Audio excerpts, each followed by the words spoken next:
You want to know how to improve your sales pitch, and I want to show you how to do that in a non-boring way.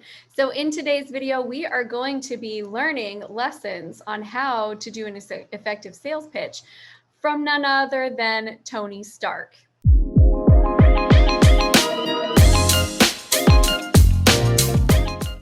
I'm Amy Walker. I am a small business strategist, and my job is to help you find the simplest path to consistently finding your ideal clients. And guess what? Sometimes we got to pitch.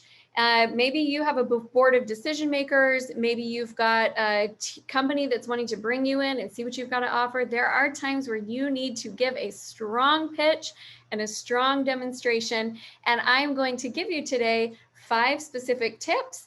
But we are going to do this in a way that is hopefully a little bit more fun than just watching me give you some tips. So we are learning lessons from Tony Stark's sales pitch to the military in Iron Man 1. My boys are going to be so proud of me. They are consistently disappointed in my lack of Marvel interest and knowledge of the universe. I find it all very confusing. So let's jump in.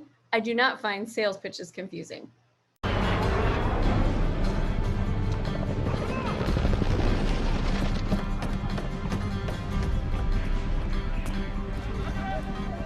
General.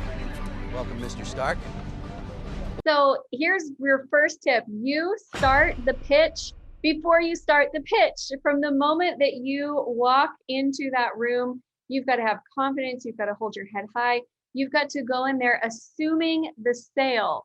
So tip number 1 is you're going to start making an impression from the very first moment they see you. And you can have some nerves. Make sure that you go in and you are confident. Look forward to your weapons presentation. Is it better to be feared or respected? And I say, okay, here we go again. Tony Stark is dropping some wisdom bombs in presentations and pitches. Questions are incredibly powerful. If you start off your pitch by talking about you and talking about your information, you're going to sometimes meet a door to the subconscious, that their subconscious is not sure that they want to let you in or not. And the way we get through that door, my friends, is questions. So starting off your pitch with a question, it will force their subconscious to become engaged, and it will force them to start thinking about what you just asked them. is it too much to ask for both? With that in mind, I humbly present the crown jewel of Stark Industries' Freedom Line. It's the first missile system to incorporate our proprietary repulsor technology. They say the best weapon is one you never have to fire. I respectfully disagree. I prefer the weapon you only have to fire once. That's it. Okay, so there's a couple things that he's doing right here that are good. Number 1, he is intermixing technical information with conversation and human dialogue. Sometimes when we go into a pitch, we get so into the details and the technicalities, and we just bog down their left side of their brain with too much information and too much detail. The average consumer does not care about all the little details, and the ones who do will ask for it. So my recommendation is that when you go into a pitch, that you share with them some of the technical information, but like the real intense detailed stuff, put it in writing and let them have access to it and reference that it's there. So the people who want it can get it. The ones who really just want to get into what can this do for me are going to be able to do that a little bit quicker. So tip number 3, don't over-inform. That's how Dad did it. That's how America does it. And it's worked out pretty well so far.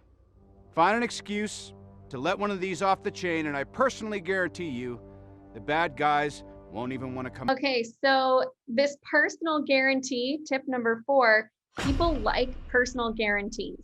Now, I know that this is a movie and his personal guarantee, there's nothing attached to it, but he's just like, and I personally guarantee. And then everyone, oh yeah, okay. In real life, people love a good guarantee, but they're also going to want to know what that guarantee is for. So anytime that you can go in with a guarantee in your presentations, or sales landing pages or personal sales conversations, we all love a good guarantee. We like to know that we're going to get the result that we are hoping to get. Don't even want to come out of their caves.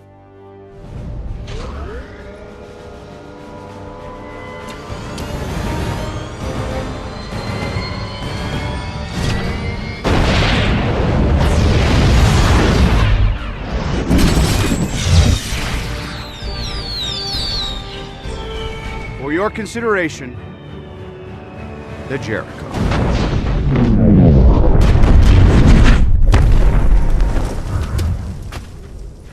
He knocked their socks off. Actually, their hats. So here is tip number 5. Get into as quickly as possible what's in it for them. What is the result that you can produce for them? He could have stood there and he could have talked about the technology and the development and the pricing and all of those things. But what he did is he got really quickly into showing them how is this going to accomplish your goals and your objectives. And he kept it very focused on them and what it could do for them and how it was going to create the results that they wanted. So tip number 5, show them as impactfully and as quickly as possible what this service or product that you offer is going to do for them. All right, my friends, Tony Stark. Oh, you know what? There's a bonus one in here. I'm going to show you the bonus.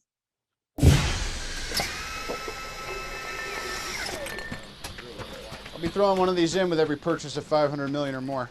It's a piece. Okay, so your bonus is actually to have a nice little purchasing bonus. People love a good bonus. It's funny, but you think about it, back in when I was a kid growing up, they would sell magazine subscriptions, and with your magazine subscription, you would get a football shaped phone. And people honestly bought the magazine subscription because they wanted the football phone.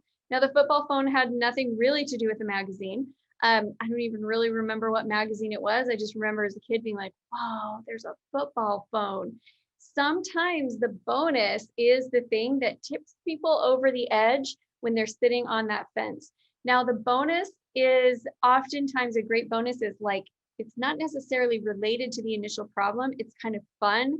It's kind of something that they wouldn't do for themselves otherwise, but it's more of an emotional buy that they're like, oh, that's really cool. Like, we can be in the middle of the desert and like this, foggy, icy, cool thing comes out. Like, that's pretty sweet. So do a bonus in your offers, and that can help push people over the edge of the pitch. All right, my friends, there you have it. You have got 5 tips to help you do a more solid job in your sales presentations. If you are digging this content and you like learning in movies, then I would recommend that you go check out more of our Business Coach React videos, and you can learn how to sell and how not to sell from none other than Tommy Boy. Go check it out, my friends.